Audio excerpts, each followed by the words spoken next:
Okay, it's about 4 o'clock. About 5 o'clock in the morning.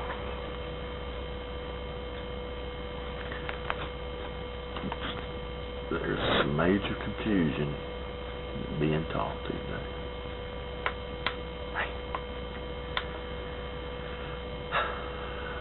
3 major doctrines people fight about. Once saved, always saved. Following some kind of rule, and the pre-tribulation rapture.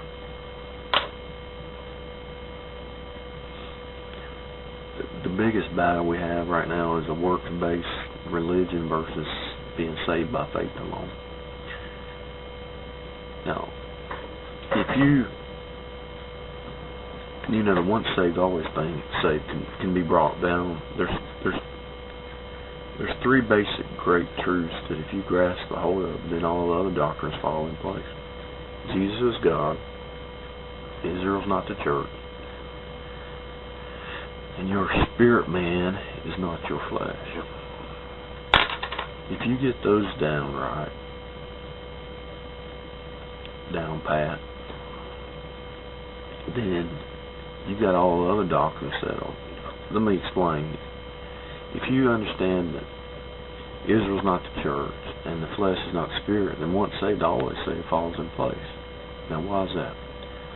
Because the dispensation of law and the dispensation of grace are 2 different ages, church and Israel. So you know that the church is sealed until the day of redemption. You know that we're sealed with the Holy Spirit. We have the earnest of the Spirit. It's a promise, a down payment. And you know that Israel was not sealed like the church age. And if you know the flesh is not the spirit, you know that Christ in you, the only hope of glory.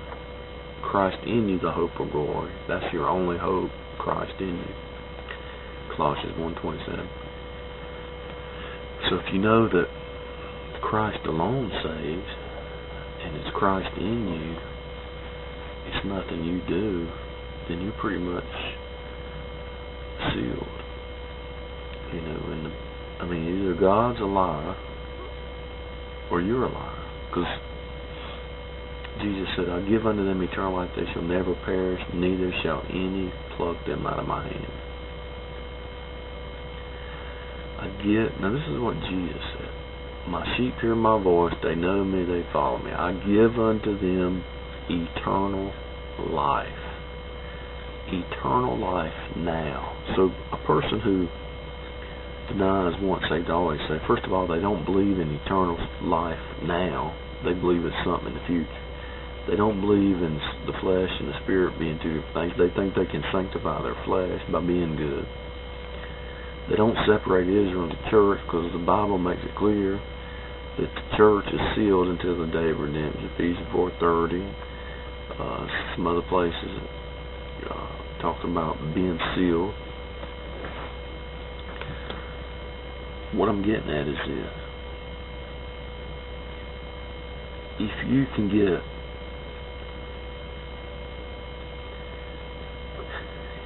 get the church and not being Israel, your flesh is not your spirit. You gotta have Jesus as God. In the beginning was the Word was with God, the Word was God. If you don't believe Jesus is God, you might as well just study that for a long time until you get that right. Because the rest of you won't get nothing else right if you don't get that right. Jesus created all things. He's the creator. He created all things. He spoke everything into existence. So, if you don't understand eternal security, it's because you don't understand the church and Israel. You don't understand the flesh and the spirit. That's the reason you don't understand eternal security. You're fleshly. You're carnal. You're thinking according to the natural man. Well, how can I have eternal security when I might do something wrong? What if I sin? Your flesh is nothing but sin. That's Bible. Read the book of Romans. Your flesh is nothing but sin. Well, then how do I get to heaven? Christ in you. Jesus has no sin. By faith. If you read the whole book of Romans, see, most people, the reason they get messed up on their doctrines is they read one verse and they come up with a doctrine. Their mind is stuck on one verse. But if you take the whole book and the whole chapter, and you got something.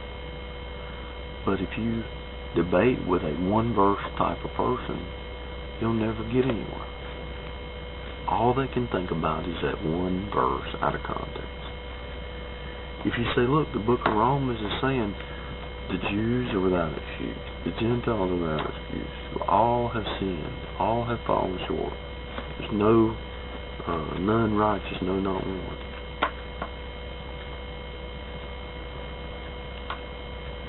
And then he says the same Spirit raised Jesus from the dead will quicken your mortal body. Sin doesn't keep you from heaven, but it's rejecting the Son that keeps you. God, what are the works of God? To believe on His Son whom He has sent. So, in a way, sin keeps you out of heaven, because if you're not covered by the blood, you have sin. But when you're covered by the blood, you have no more sin. It's Christ covering that allows you to enter in. So, eternal security is Bible. And if you don't believe what Jesus said, I give unto them eternal life, and they shall never perish. Meaning, when you get born again, you have eternal life living in you, and you will never perish. Now, either Jesus is lying, or you're lying, who deny that. And I believe I'll trust the Word. I mean, that's in John chapter 10. I mean, if you want to read it, you can read it. But, you know, people talk about, got this lady on here talking about pre-trib, post-trib, the final words. She don't have a clue. She don't rightly divide the word of truth. The word of truth is clear. That the saints are not under wrath. The saints in Revelation 4:5 are seated in heaven, praising God during the tribulation period. The whole world will worship the beast in his image. So that means the church will have to worship the beast, which that ain't going to happen. It says until he let it be taken away, the devil cannot be revealed until the Christ in the church is removed.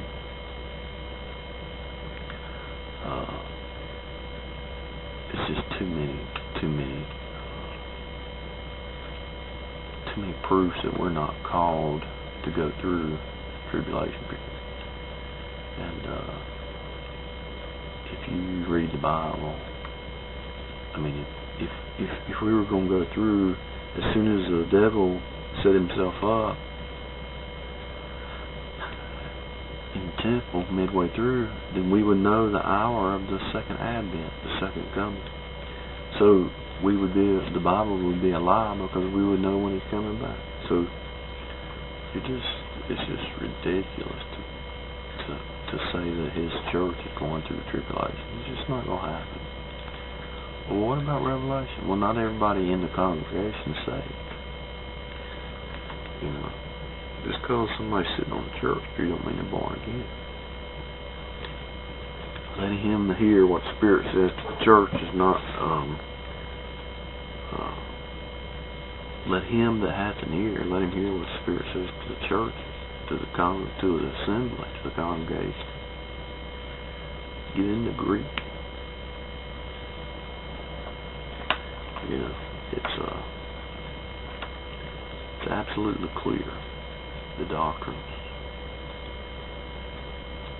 And the only way to get the doctrines is rightly divide the word, not take one verse out of context.